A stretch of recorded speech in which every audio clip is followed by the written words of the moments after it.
नमस्ते दोस्तों। आगे हिंदी आलोचना का विकास किस प्रकार है, इस पर चंद शब्द बोलने जा रही हूँ।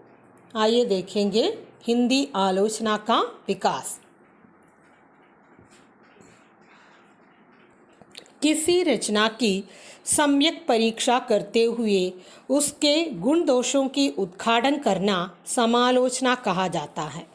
संस्कृत में सैद्धांतिक आलोचना की विकसित परंपरा काव्यशास्त्र के रूप में विद्यमान थी। कालांतर में रीतिकालीन लक्षण ग्रंथकारों ने उसी पद्धति पर लक्षण ग्रंथों की रचना की। ये तो आप जानते हैं। कवियों की तुलनात्मक श्रेणियां निर्धारित करने की जो प्रवृत्ति तत्कालीन ग्रंथों में उपलब्ध होती है और जिसके आधार पर सूर सूर तुलसी ससी उडगण केशवदास जैसी उक्तियां कही गई हैं। ये सूर सूर तुलसी ससी उडगण केशवदास जैसी उक्ति तो आप जानते होंगे शायद। वे भी आलोचना पद्धति के प्रारंभिक बीज को लिए हुए निकलने वाली उक्तियां हैं। रीतिकाल में समीक्षा का अधिक प्रौढ़ रूप दिखाई नहीं देता, क्योंकि उस समय तक गद्य का पूर्ण विकास न हो सका था। भारतेंदु युग में जिस प्रकार गद्य की अन्य विधाओं का श्रीगणेश हुआ, उसी प्रकार हिंदी समीक्षा का प्रारंभ भी इसी काल में हुआ। पत्र पत्रिकाओं के प्रकाशन ने हिंदी समालोचना का द्वार खोल दिया। हिंदी प्रदीप में अपेक्षाकृत गंभीर आलोचनाएं प्रकाशित होती थी। भारतेंदु जी ने जिस प्रकार अन्य गद्य विधाओं के विकास में योगदान दिया, उसी प्रकार समालोचना के क्षेत्र में भी अपनी प्रतिभा का परिचय दिया। उन्होंने नाटक नामक एक ग्रंथ भरत मुनि के नाट्यशास्त्र के अनुकरण पर लिखा। यह सैद्धांतिक आलोचना का एक प्रौढ़ ग्रंथ है, जिसकी प्रशंसा करते हुए डॉक्टर गणपति चंद्रगुप्त ने लिखा है, यह ग्रंथ एक अत्यंत प्रौढ़ रचना है, जिसमें प्राचीन भारतीय नाट्यशास्त्र एवं आधुनिक पाश्चात्य समीक्षा साहित्य का समन्वय करते हुए तत्कालीन हिंदी के नाटककारों के लिए सामान्य नियम निर्धारित किए गए हैं। इस ग्रंथ की रचना काल 1883 में है। इस काल में आलोचना के 3 रूप मिलते हैं: सैद्धांतिक आलोचना, टीका अथवा भाष्य, इतिहास ग्रंथों में लिखे हुए कवि परिचय। सैद्धांतिक आलोचना में भारतेंदु कृत नाटक के अतिरिक्त जगन्नाथ प्रसाद कृत छंद प्रभाकर, मुरारीदान कविराज कृत जसवंत जसोभूषण और प्रताप नारायण सिंह कृत रस कुसुमाकर आदि ग्रंथ भी सैद्धांतिक आलोचना के ग्रंथ है। टीका पद्धति के अंतर्गत लिखे गए आलोचना ग्रंथों में बिहारी सतसई पर लल्लू लाल कृत लाल चंद्रिका का संशोधित रूप ग्रियर्सन ने 1896 में प्रकाशित करवाया। कवियों के जीवन परिचय एवं उनके कृतित्व की समीक्षा उस काल में लिखे गए शिवसिंह सेंगर कृत शिवसिंह सरोज एवं ग्रियर्सन के इतिहास ग्रंथ में भी मिलती है। पत्र पत्रिकाओं में प्रकाशित होने वाली पुस्तक समीक्षा में तत्कालीन आलोचना का बीज विद्यमान है। भारतेंदु काल के समालोचकों में बद्री नारायण चौधरी प्रेमखन, बालकृष्ण भट्ट और प्रताप नारायण मिश्र के नाम लिए जा सकते हैं। प्रेमखन जी ने लाला श्रीनिवास दास कृत संयोगिता स्वयंवर की समीक्षा अपनी पत्रिका आनंद कादम्बिनी में की। बालकृष्ण भट्ट ने अपने पत्र हिंदी प्रदीप में सच्ची आलोचना शीर्षक से संयोगिता स्वयंवर की आलोचना की। इसी प्रकार उन्होंने भारतेंदु के नाटक नील देवी की और श्रीनिवास दास के उपन्यास परीक्षा गुरु की भी समीक्षा लिखी। भट्ट जी की आलोचना शैली में सरसता, भावात्मकता और व्यंग्यात्मकता का पुट विद्यमान है। द्विवेदी युग में आलोचना का रूप भारतेंदु युग की तुलना में अधिक निखरा है। साथ ही इस काल में आलोचना की विभिन्न पद्धतियां भी विकसित हुई।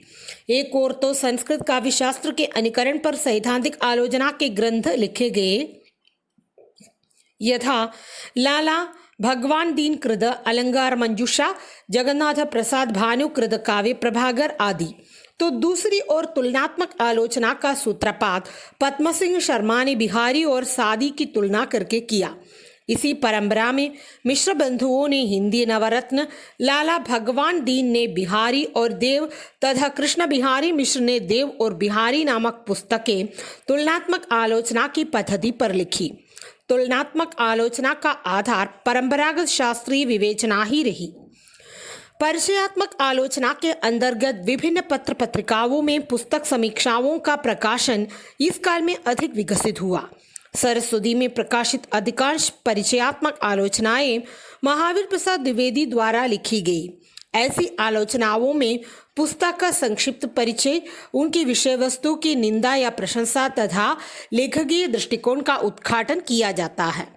द्विवेदी जी के अनुसार आलोचक का कर्तव्य है कि वह इस बात पर विचार करे कि किसी पुस्तक या प्रबंध में क्या लिखा गया है, किस ढंग से लिखा गया है, वह विषय उपयोगी है या नहीं, उससे किसी का मनोरंजन हो सकता है या नहीं, उससे किसी को भी लाभ पहुंच सकता है या नहीं, लेखक ने कोई नई बात लिखी है या नहीं, यह विचारणीय विषय है।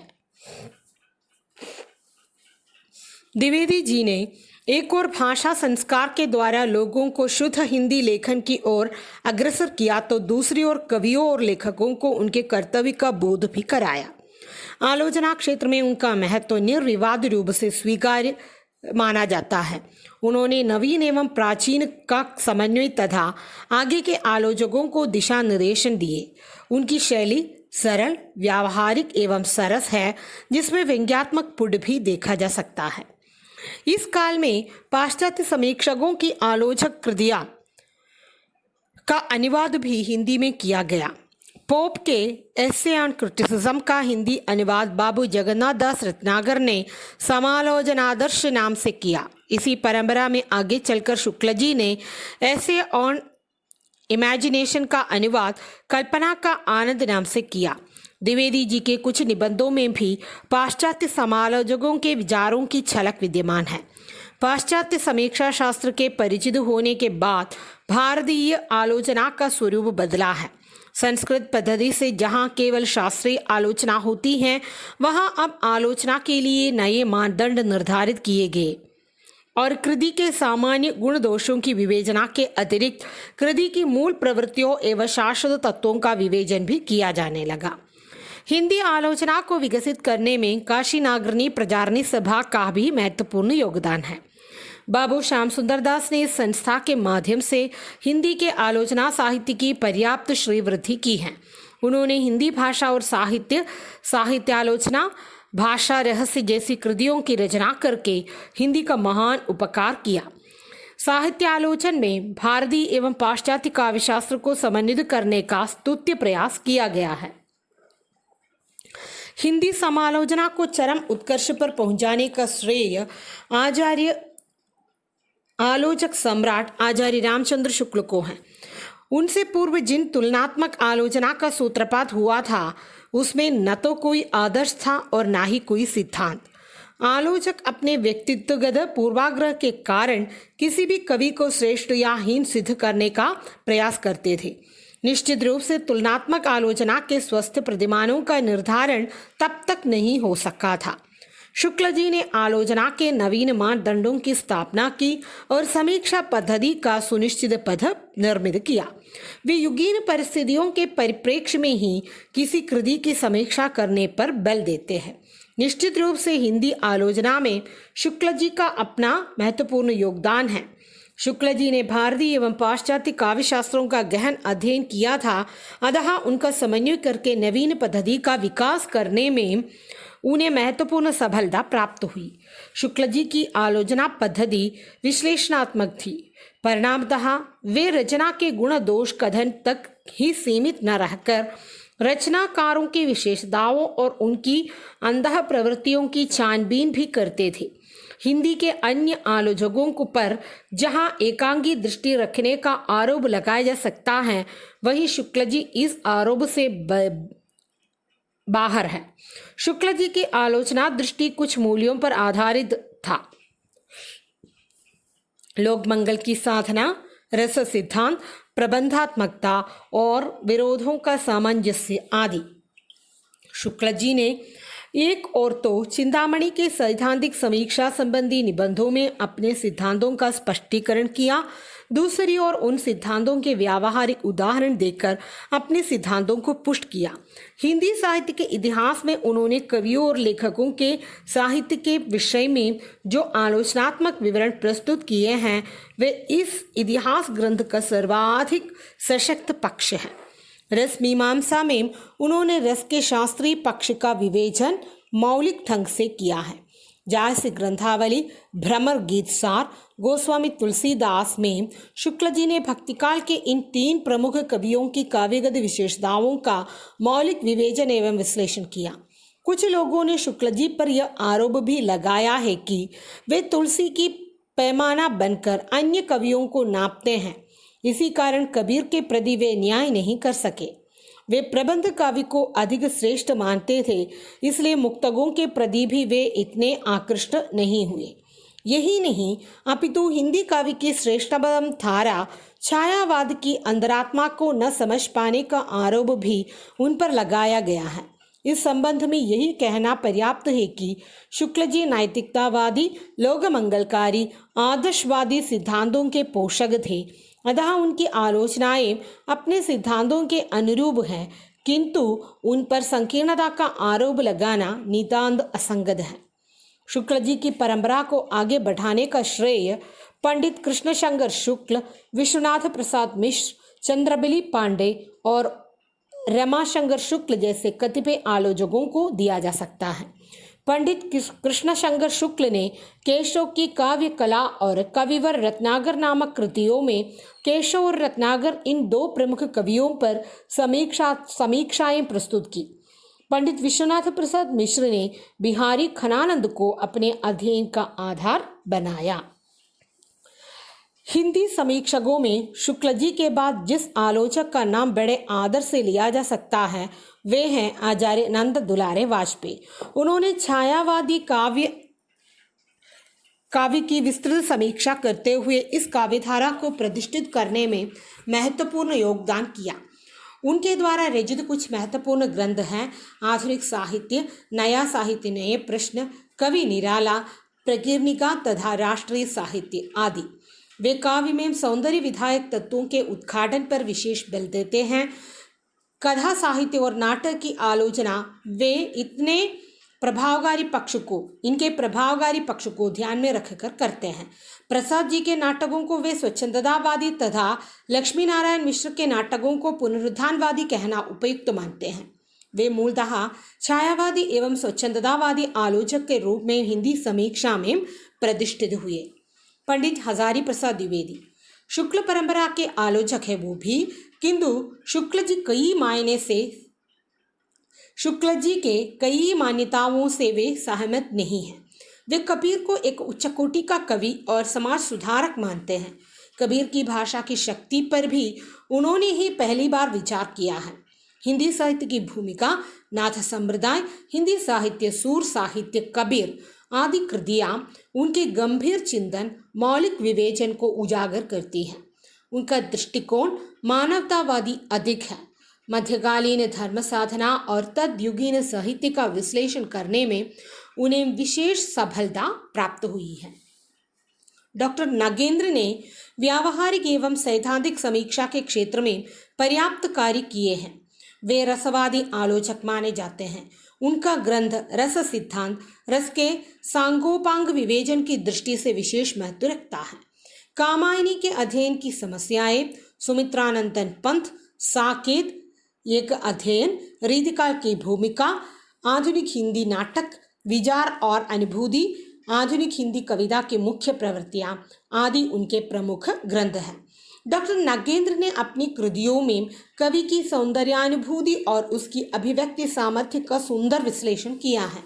रसवाद को वे व्यापक आयामों की ओर ले गए हैं, किंतु वे परिष्कृत आनंदानुभूति को ही काव्य लक्ष्य मानते हैं। बाबू गुलाब राय ने सैद्धांतिक एवं व्याख्यात्मक आलोचना के क्षेत्र में महत्वपूर्ण कार्य किया। सैद्धांतिक आलोचना के उनके 2 प्रसिद्ध ग्रंथ हैं सिद्धांत और अध्ययन, काव्य के रूप। समीक्षात्मक निबंधों का संकलन उन्होंने अध्ययन और आस्वाद नामक रचना में किया है। मार्क्सवादी आलोचना के क्षेत्र में भी हिंदी के कई आलोचकों का नाम लिया जाता है। डॉक्टर रामविलास शर्मा इसमें शीर्षस्थ है। प्रगति और परंपरा, प्रगतिशील साहित्य की समस्याएं, आस्था और सौंदर्य, आचार्य महावीर प्रसाद द्विवेदी और हिंदी नवजागरण आदि उनके महत्वपूर्ण कृतियां हैं। इसके अतिरिक्त वे निराला की साहित्य साधना के द्वारा निराला जी को प्रतिष्ठित करने में भी सफल रहे हैं।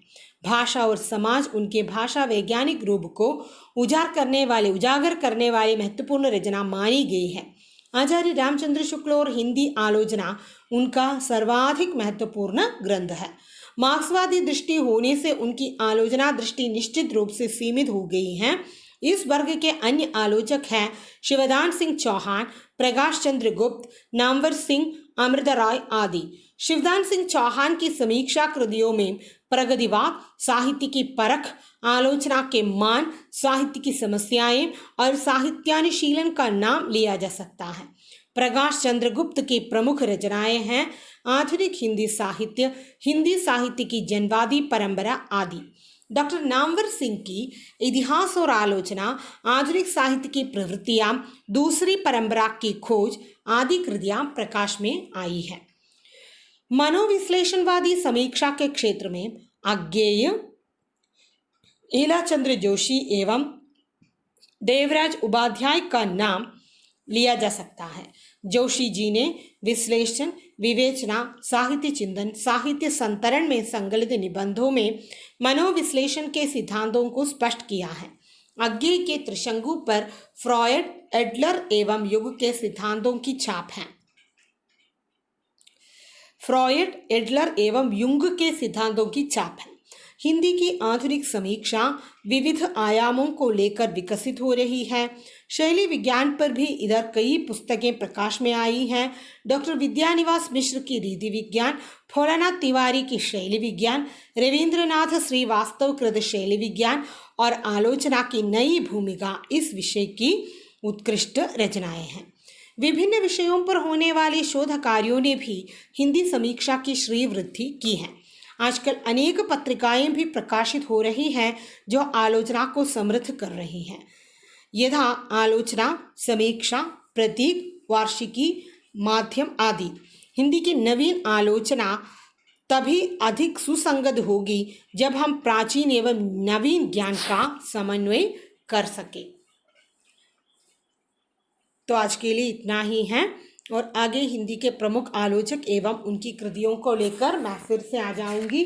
तब तक के लिए विदा लेती हूँ। धन्यवाद।